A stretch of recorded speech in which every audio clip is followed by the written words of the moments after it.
In July of 1863, in these peaceful fields in rural Pennsylvania, two armies clashed, and in the eyes of many historians decided the fate of the American Civil War.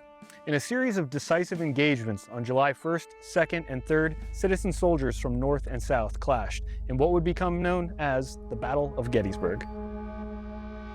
By studying this battle, we can learn some valuable combat lessons and learn a little about the lineage and honors of some of the Army National Guard's oldest units. By July of 1863, the brutal fighting in the American Civil War had reached a bloody stalemate. The Confederate victory at Chancellorsville, Lee's perfect battle, should have tipped the scales in favor of the Confederacy, but Union advances in the West had left the South in a patchwork of smoldering ruins. In June, the Army of Northern Virginia, under Robert E. Lee, moved north from Fredericksburg in an effort to relieve pressure on the southern countryside and possibly break the back of the Union Army. In order to protect Washington, D.C.'s vulnerable northern flank, the Army of the Potomac moved forth to meet them. After a series of small battles, both armies met here in a small farming community in Gettysburg, Pennsylvania. Marching on both sides were units that would continue their service well after July of 1863. Units who serve with the Army National Guard today, both North and South, who can trace their lineage back to that battle. And now, no longer enemies, would serve under the same banner in the Army National Guard. Formed from the pre-war Massachusetts militia, such as the 4th Battalion of Rifles, the 13th Massachusetts Volunteers were made up of men of good standing from the Boston community. After cutting their teeth at Second Bull Run and Fredericksburg, the 13th Massachusetts arrived here at Gettysburg on July 1st. Today, the 13th Massachusetts is the 125th Quartermaster Company of the Massachusetts Army National Guard. Facing the 13th Massachusetts was another battle-hardened unit. Raised in Montgomery, Alabama in May of 1861, the 5th Alabama was veterans of some of the bloodiest battles of the American Civil War. By the time they reached Gettysburg, they had already served at Bull Run, Malvern Hill, and Chancellorsville. Today, the 5th Alabama still serves as part of the 31st Chemical Brigade, Alabama Army National Guard.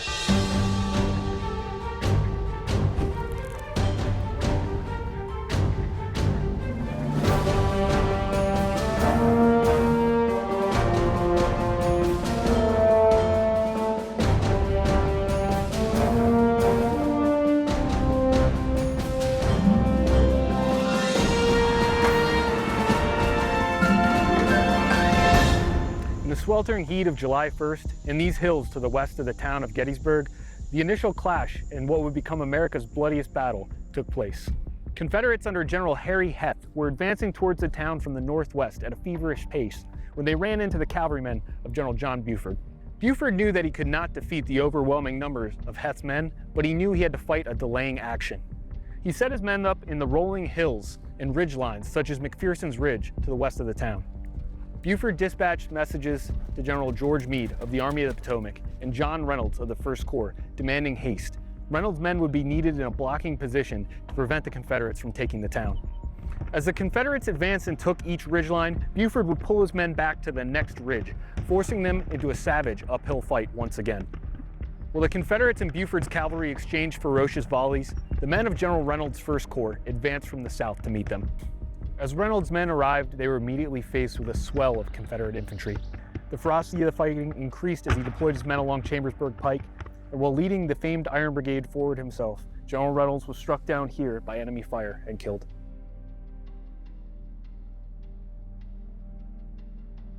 For most of the morning, the men of the 1st Corps fought well, driving back repeated attempts by Archer and Heth's men and trapping some Confederates here in the railroad cut, capturing many, including General Archer himself.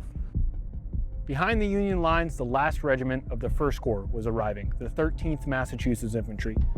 Immediately put into service erecting breastworks in front of the Lutheran Seminary, it would not be long till they saw some of the day's fiercest fighting. In the afternoon, things changed drastically for the men of the 1st Corps. The 13th Massachusetts was rushed from their positions over at the Lutheran Seminary to this location here on the extreme right flank of the Union's 1st Corps. Fresh Confederate forces under the command of General Robert Rhodes had formed here on Oak Hill and crashed into the right flank of Union lines. Among those advancing forces were the men of the 5th Alabama, part of O'Neill's Alabama Brigade, advancing against Union positions behind a stone wall. However, as the fighting progressed, they advanced forward, guarding the interval between the advancing North Carolina and Alabama brigades. As they advanced on the Union flank, they faced a withering fire, and the fire became too much, and they were forced to fall back. Major Eugene Blackford, commanding the 5th Sharpshooter Battalion, recalled it as such. Then, sounding the retreat, away we went at our best speed. I was much concerned, but could do nothing against that mass. We had not gone more than 100 or so yards when, "Halt! Halt!" was heard, and just in front of me, to my infinite delight, could be seen a long line of skirmishers of Early's division sweeping on to the front. The 5th and their flanking attack were being reinforced. With Early's men smashing into the 11th Corps along their positions, the Alabamians and the North Carolinians were able to reform for a coordinated attack. The 5th Alabama and their comrades turned around and began charging back into the Union lines with a renewed vigor. As they surged forward, they smashed into the lines of the Union 1st Corps. From their positions on the extreme right flank, the newly arrived 13th Massachusetts was locked in fierce combat for several hours, rebuffing attacks from the Alabamians at Oak Hill.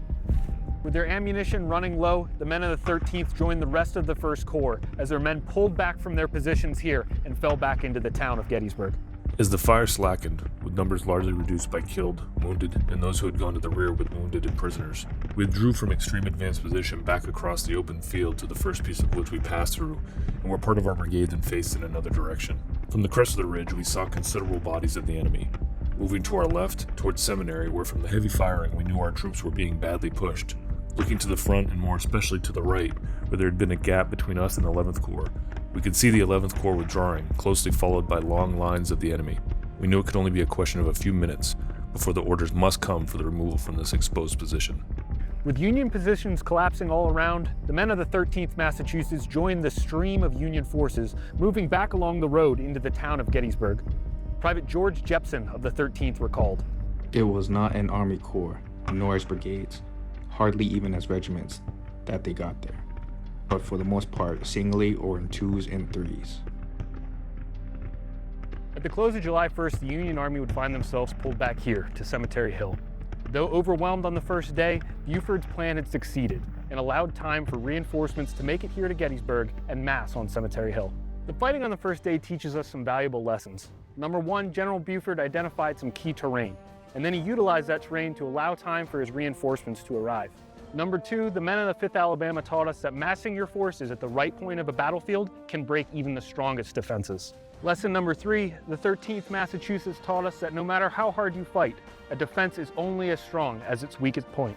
The morning of July 2nd would reopen fighting across the battlefield, and in the Peach Orchard, a new and even more bloody struggle would begin.